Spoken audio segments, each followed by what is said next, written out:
seeing the light of love. Before I do have a couple funnies.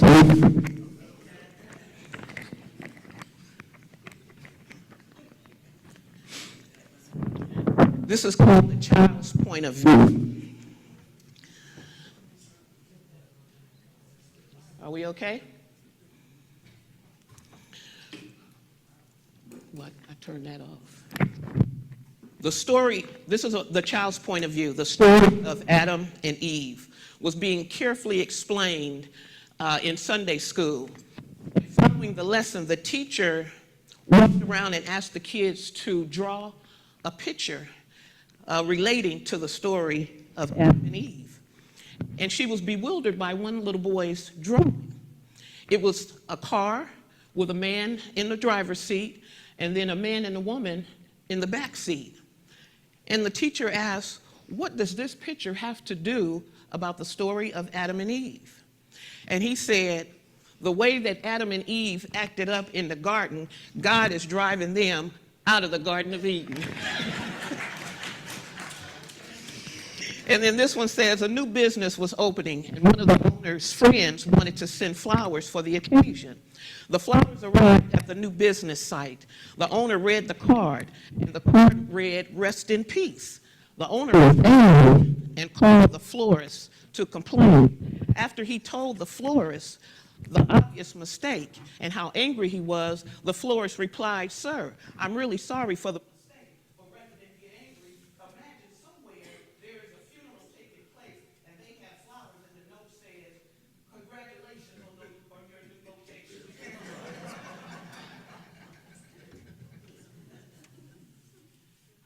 Donald Lawrence has a song that is called Eden is the Kingdom. And it said, the word says, an Eden mindset is a kingdom mindset. And the garden symbolizes the spiritual body, and Eden represents divine consciousness. And some of the verses go like this: when God made human, he made a spirit. It was his plan that we live blessed. The tempter came and we were distracted. The tempter came and we failed. We were deemed to live a life that's beautiful, a life that's full, a life that's rich and plentiful. It is my goal to remind you of this principle.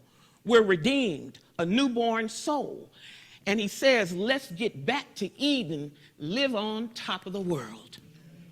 Let's get back to Eden, that divine consciousness. That's seeing the light of love. Spiritual light, which refers to the divine energy, the wisdom, for light clears, shines, reveals. Spiritual light is an inner illumination, culmination, and revelation of our truth. This light provides guidance, healing, and transformation necessary for our mind, body, and soul. The seeing, the light of love, has the opportunity to awaken our sleeping in our humanness, to awaken to our divinity, an inward journey towards enlightenment that transcends the limitation of the worldly affairs, that allows us to see beyond the appearance of darkness that shows up as pressure, negativity, dis-ease, self-doubt, limitation, loneliness, anxiousness, darkness, and all that comes with it.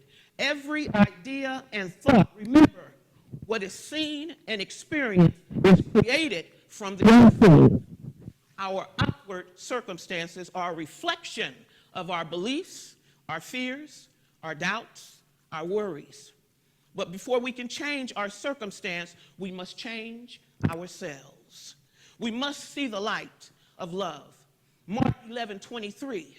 But belief that those things which we say shall come to pass, fulfilled. Do we really believe that our word will come, that it will come to pass, that it will change, demolish, dissolve, heal that shows up that we don't want? Can we see the light of love in our hurting hours, our desperate moments? Hey, we better see that light of God, who knows, sees, and hears, rescues us from our own error and mistakes. Only our attention to our feelings, belief about, can it give the appearance of darkness in our lives. May we give it over to the healing power, the light, to what's needed and what's desired. For the breakthrough, as soon as we truly learn to love, and whatever will change, allowing God to express himself in that whatever. An open mind allows situations to change. That spiritual unfoldment. May we stop continuing to place limits on the power of God in our living. We always say that all things are possible. But when something truly shows up that devastates us, then we doubt. We got to practice strengthening our belief and our faith in an invisible power that brings all things to pass. When we read poems and hear music, songs about how God changed things, that's where the books and stuff come from. That's where your testimonies come from. Because we were down, but because of our faith and belief and trust in the power of God, we are up and standing with our heads held high, seeing the light of love, seeing it, that letting go and allowing God to do, that God and I will do exceedingly and abundantly, because I can do all things through Christ that strengthens me. In our weak moments, who are we calling? People? Or are we calling on that power that can get you results? People can pray with you. They can pray with you, but they can't pray for you. You got to pray for yourself. You and God need to get in that closet, in that secret chamber where it's quiet. It said, be still and know. Be still and know.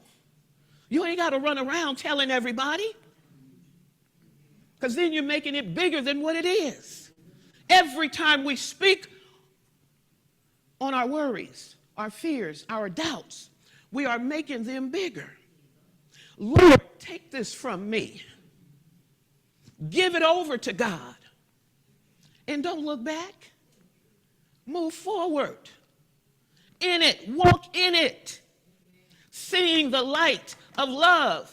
Healing your body. That light. That power. And we witness it all the time. Every time we see a flower that was once closed, open. The sun rises and then it sets. That's the power of God. That's the power we're working with. That's the power that heals you. If that power can open up a flower, it can open and renew and transform your cells, your muscles, your organs. But it needs us to believe in the power. You got to see it happening. Your imagination is a great, wonderful tool to sit and pierce through the appearance of sickness, of a rash, of something swollen, and see God at work. We can see it when we scratch ourselves. It's healing. Every moment is healing. When we have surgery, it heals. That's showing you the power that we're working with. And all it needs is your direction, your instruction. Lord, let me see you in my body. Lord, let me see you in my relationships. Lord, let me see you in my bank account.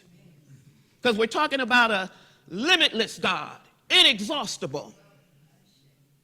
Whatever we can believe in, we can have it. We can experience it. That's what this thing is all about. Jesus said, this that I do, you can do, and even greater works. But do we believe it? Do we believe that our word has the same power in back of it that Jesus used?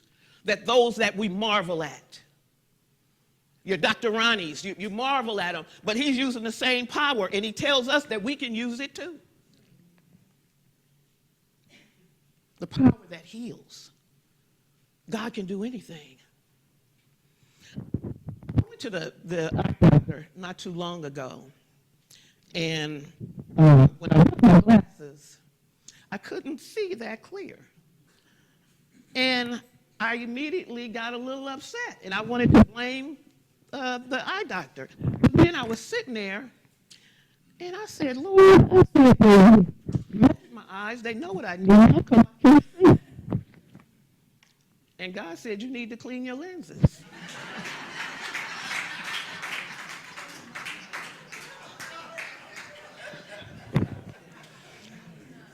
And see, our spiritual lenses need to be cleaned.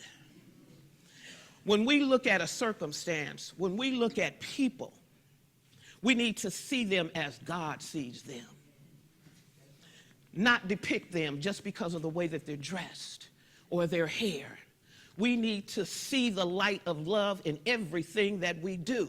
Because can you imagine if all of us started seeing, spiritually seeing differently, we can activate a movement of love. Let there be love on earth, and let it begin with me. Let there be peace on earth, but let it begin with me. We're so busy telling others what they need to do. And whatever you see in somebody else, you already have it in you. Otherwise you wouldn't even recognize it. What's the old saying? You better check yourself before you wreck yourself. Everything that we do has to be about our spiritual growth, that we can be the blessing that God called us to be on this thing called earth. Let us not let the word love be misrepresented, that we don't embrace it. Love, which is simply God, a three-letter word that is the key, the door opener, the lifeline, the answer. Love, synonymous with God, the one who created. God, love. Work on that humanness, that your spirituality shows up instead of your human self first. Let God lead you. Wherever you go, let God go before you. And that cleanses the air already.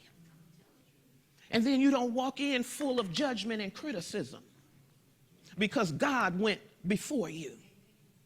So you're walking into light. You're walking into love. Tell yourself, I'm a reflection of God's light. Say it. What'd you say? Let me hear that again. You need to tell yourself that every morning and throughout your day. I'm a reflection of God's light. And you say it until you truly believe it. Ernest Holmes says in chapter 7, the real human is in an eternal state of complete unity with the whole. Our connection is our understanding of God. There is but one mind in the universe, and we, ladies and gentlemen, use that to call forth all that we shall experience. We're so busy pointing because of them, because of that, because of, no, it's you. It's you. It's me. The power within does the work. What we trust in does the work. What we believe in does the work. What we have faith in does the work. And back of the power with law. Our daily awareness, knowledge, and understanding of our image and likeness of God shall render us free. Free from human limitation. Free to live a life unlimited. For I am seeing the light of love. It is said that the average person draws 10 to 15% of our mental capacity. The other 85% is suppressed and unused. When we were told to go forth, be fruitful and multiply, that's what we were supposed to do. Be fruitful and multiply in spirit, not in things, because things don't give you true happiness. It's very short-lived, very short-lived. But when you truly awaken to your divinity, to your spiritual power, you are free. And then you become a magnet for all the good to find you wherever you are, whatever you're growing through. And we got to watch our words carefully. Quit telling people I'm going through this. You better be growing through it. You better put an aura in there to grow through from where you are to where you want to be. And it takes your participation for your life. It takes my participation for my life. Nobody can live my life for me.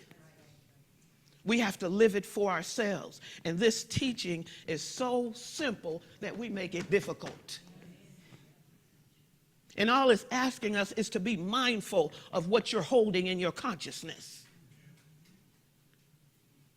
This is your spiritual bank account up here. But some people use it for a trash can up here. Just let people just dump, dump, dump. And then you're walking around carrying all that negativity. And it has to show itself somehow. So it's going to show up somewhere in your body, somewhere in your relationship, somewhere in your bank account. The thoughts that you hold. Because remember, you are a light of God. You're housing the most powerful power there is. The presence of God within you. You're special.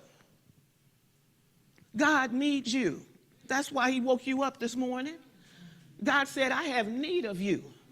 I need you to go out and see the light of love. See the light of me in all that you do and everywhere that you go and all that you meet. See the light of God. And I know it ain't easy for some folk, because some folk do make it a little challenging. But again, we can do all things through Christ that strengthens us. So if you believe in the power of God, in the light of who you are, if you believe that, live your life like it. Don't look back. Leave the past exactly where it is. It's past. Can't unring a bell. But now you've had learned something, and now you can do things differently. That's what lessons come to teach us. What not to do again. Because if you don't conquer the first and second grade, you're going to have to repeat it. So if you don't get the lessons when they come, they're going to come again until you get it. That's just it. What is seen is created by what is unseen. Our outward circumstances are a reflection of our belief. And before we can change our outer circumstances, we must change our inner circumstances. Again, that belief, that faith, and that trust is so important because it is going to dictate what you hold in consciousness, what comes out of your mouth, and the actions that you do. They first start from a belief. So this is an inner job. To see everything and everyone as God sees. That's the inner job that we have to practice as long as we're drawing breath. As long as we're drawing breath. I want to trust that every practitioner in this space can and will be a light of love. Meaning we are listeners, energy of healing. That every conversation goes no further than the call or the meeting experienced. That's what I'm praying. We're all practitioners, whether you have a license or not, because you're always practicing what you've been taught, what you believe, what you trust, what you have faith in. We're always practicing. But how are we practicing them? With judgment and criticism? With limited thinking? That I can't get what I need? That my needs won't be met? Are we believing and thinking that? This teaching tells you differently. You can have whatever you believe you can have. Belief is power. So we're going to form a new concept of God. The power of life within you is a spiritual power. able to bring to you permanent peace, increasing happiness and joy, greater material abundance. These things have made man miserable can be eliminated. The things that have made us miserable. So when you say, I'm lonely, I don't have anybody, that's going to be your experience. Because that's what you're claiming. Janetta just showed you. She just got engaged. She said, hold on. Hold on. He's a-coming. She's a-coming. But only by your word. Only by your word. Lord, I know you got the perfect one for me. I am open and receptive to it. And then you sit on that egg until it hatches.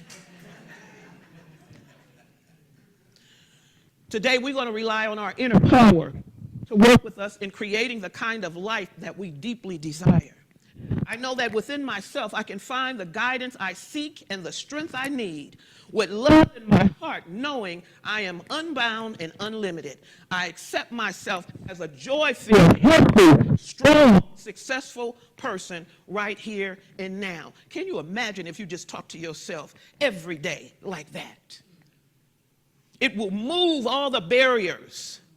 It will open new doors. It will bring to us what we need and desire. Jesus' love for humanity is told in many stories. His healings were legendary. If he had not performed these healings, perhaps his message of love would have been more celebrated and his uniqueness less emphasized. Because he said, this that I do, you can do. But it takes a mindset that's not filled with toxic and negativity. You got to be open and receptive, productive thoughts, loving thoughts.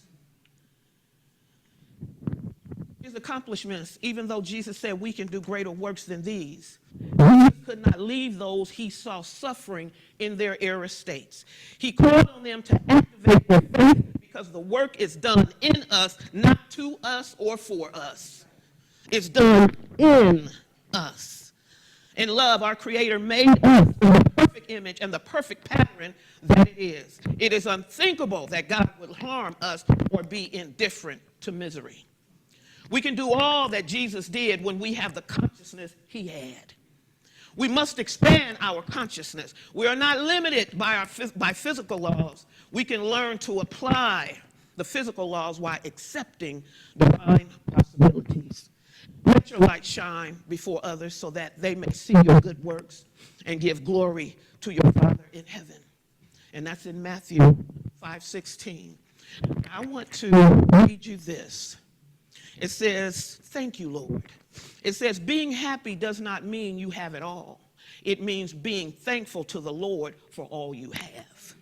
It says, still God, I want to thank you for what you've already done. I'm not going to wait until I see results or receive rewards. I'm thanking you right now. I'm not going to wait until I feel better or things look better. I'm thanking you right now. I'm not going to wait until people say they are sorry or until they stop talking about me. I'm going to thank you right now. I'm not going to wait until the pain in my body disappears. I'm thanking you right now. I'm not going to wait until my financial situation improves. I'm going to thank you right now. I'm going to thank you right now. I'm going to not wait until. I'm going to thank you right now. I'm thanking you because I'm alive. I'm thanking you because I made it through the day difficulty. I am thanking you because I have walked around the obstacles. I am thanking you because I have the ability and the opportunity to do more and do better. I am thanking you because, God, you haven't given up on me. God is just so good, and he's good all the time. And we have to truly believe that. If God brings you to it, he will bring you through it. Happy moments, praise God. Difficult moments, seek God. Quiet moments, worship God. Painful moments, trust God. Every moment, thank God. If you look at what you do not have in life, you don't have anything. But if you look at what you have in life, you have everything. And that's seeing the light of love. Peace and blessings.